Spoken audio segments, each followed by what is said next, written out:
Well, we had some questions answered from last week's episodes, and I'm not quite sure how you feel about them yet, but hey, we're gonna dive right in anyway. Hello, cartoon fanatics, and welcome to another episode covering Star vs. the Forces of Evil. When last we left off, so to speak, we had discovered that Eclipse's daughter, Meteora, had been completely written out of the butterfly family history, and in her place was Festiva, who Eclipse had no idea who Festiva was, and that got all of us questioning, alright, what's going on? Who is Festiva? We thought she might be like Eclipse's second daughter or something, and no, she's just kind of there. So, this week we kind of got some answers, but I still have some questions, especially in terms of magic and how it works in this particular world, and how it's sort of channeled through different people, but we'll get more into that when we start discussing it. So let's just get right into the trial, because that was the first one. There is another second episode that's not related to the really intense stuff that I'll talk about briefly too. But let's just get right into the trial. So we have Eclipse's trial finally, and they do it via the box, the Truth or Punishment box, which we discover has all these different settings on it. So it can go from game mode for different parties to trial mode. So Moon set it to that. But last we saw this particular box, didn't it get crushed in the Earth garbage truck? How did it end up back on Uni? Are there just multiple boxes? But that wouldn't make sense, because this particular box was still set on Truth or Punishment when Star last used it. So, who knows, but the box was back, and it's helping run the trial. And in the trial, everyone in the High Commission gets to ask a question of someone else. So, of course, most of them question Eclipse and about the things she had done. And we discover kind of a little more about what happened, that she was originally married to, like, this uptight aristocratic dude, and she ran off with the monster that she fell in love with, and her reaction when she sees the playback of it is so cute. It just shows she's just so adorable when she sees the monster she loves. It's really sweet. It's kind of nice to see in the midst of all of this craziness. And you know, she doesn't deny any of it. It's like, yes, that happened. Yes, I ran off. Yes, I technically used dark magic according to you. And we discover that in the Book of Spells, she didn't even write all of the ones down that she had created. So there's even more spells that Eclipse has that we know nothing about, because they're not listed within the Book of Spells. So that's really interesting. And I mean, of course, the Book of Spells is gone now, so we couldn't access that even if we wanted to. But it's sort of interesting to see that, hey, maybe everything in the Book of Spells doesn't actually have every single spell that every single Queen of Muni ever made. So that's something to think about as well. And there they found a bit of a loophole, and we discover, just based kind of continuing from the last episode, Moon and Eclipse and Star all set up this trial to discover the truth about Meteora, which they knew nothing about. And Moon especially is like, okay, I'm not alright with cover-ups, you better tell us what's going on. So the box turns on the Magic High Commission, excluding Moon, but Moon plays along that she's, you know, a part of all of that until she reveals that she was helping Eclipse out with this particular trial. And it is revealed that, yes, they did use Festiva to replace Eclipse's daughter, because they didn't want, quote-unquote, a monster controlling powerful magic that the wand had. So they traded Meteora out with Festiva, and they don't really say much about Festiva. All they say is, oh, we traded Meteora out with a peasant girl, and she became the new Queen of Muni. Which is interesting, because we see that Festiva gets the wand as a baby. So this is all like in the aftermath. I wonder if giving birth to Meteora was like the breaking point for the Magic High Commission. And they went, nope, we gotta crystallize Eclipse, she's evil, we gotta take away the daughter and replace her with someone else, and now this baby's the queen even though it's a baby. But all of that just leads to so many questions.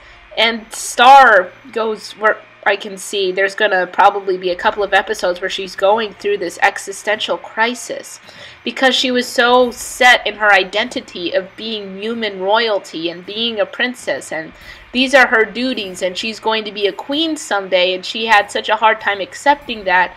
And now that she finally accepted it, she learns that they're technically not even royalty. This isn't the role they're supposed to be in at all. They're supposed to be one of the regular people, and they're not. They got sort of slipped into this whole thing.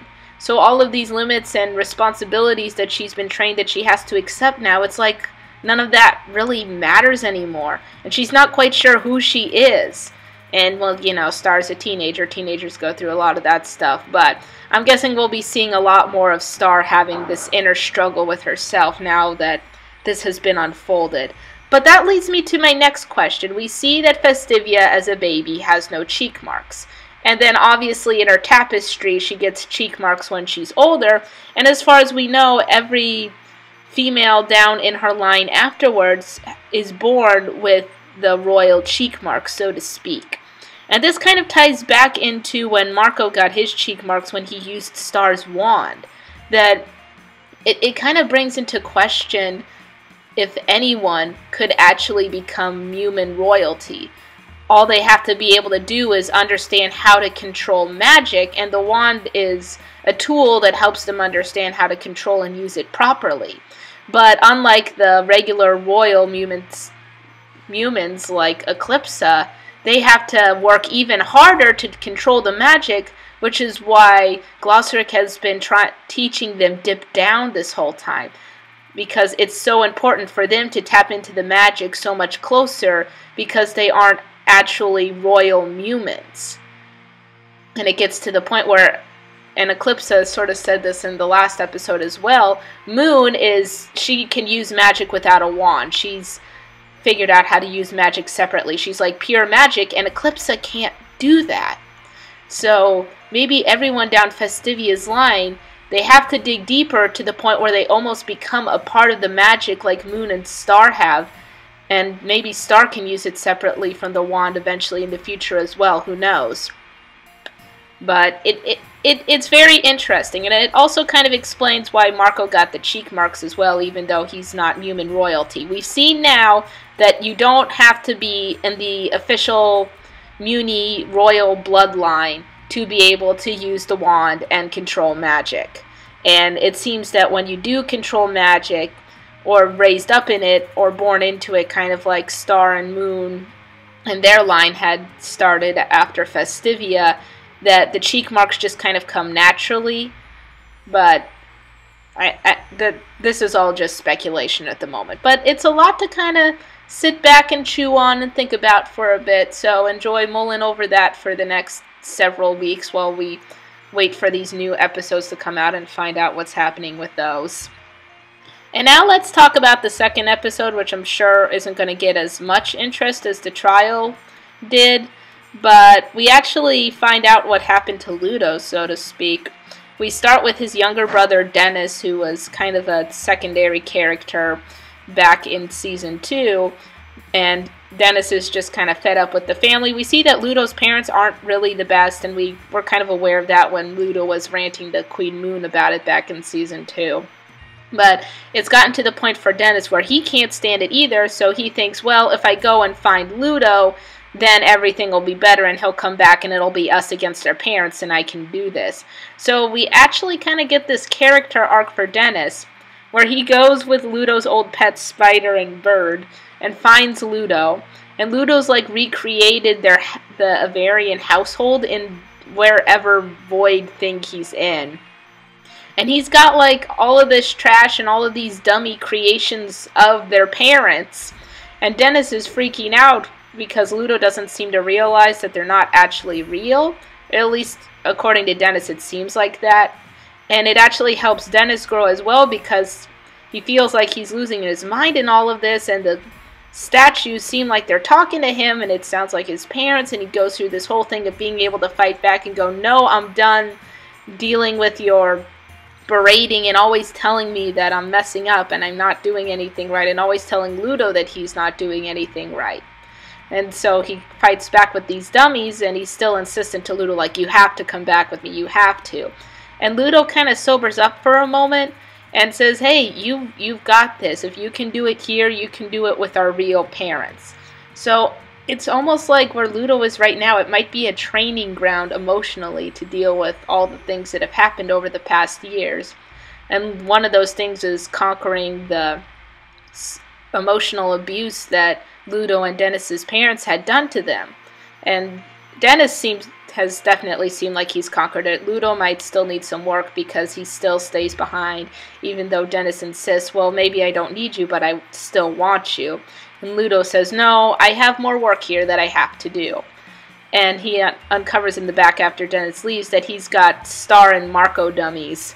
So I guess Ludo's still working out all of his issues with that, and he might emerge again depending on if he tackles whatever weird emotional baggage thing is happening within that void area. But it was kind of fun to see Ludo again and take a peek and see what was going on there. That's pretty much all I got to say about that, mainly because my head was still reeling from watching the trial one first and then watching the Ludo and Dennis one. Star does that phase where they'll give you something that you'll freak out about, and then they'll give you a couple of episodes to have like a cool down period. Granted, it's not always the best because you're like, no, I want answers and I want them now.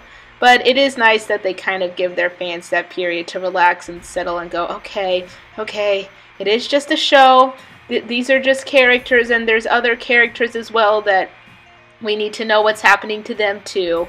So just a nice, friendly little refresher there. And that's all I've got. We are starting down a very slippery slope with this whole bloodline thing. And we're definitely going to see some conflict within Star. We've already got a little bit of promo stuff for future episodes. And you can definitely tell she is completely shaken by all of this. So it'll be really interesting to see where things go from there. And even explaining kind of how magic works within Festivia's line and how Festivia mastered it, because we still have a lot of unanswered questions. I mean, there's a ton.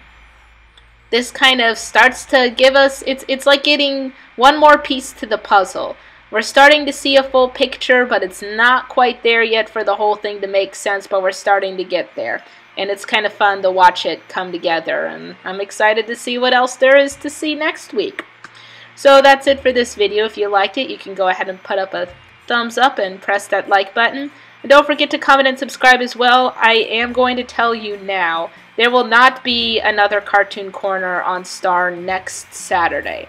And that's just because I'm on vacation. I am literally in the airplane all day that day, and I have to pack light, so I can't take my filming equipment with me. So there just won't be an episode on YouTube covering it. If I see the episodes, I might talk about it some on my Instagram story, and I'll leave a link to the Instagram below too, so you can check that out as well and be prepared when that comes. But I need this break. I had planned it.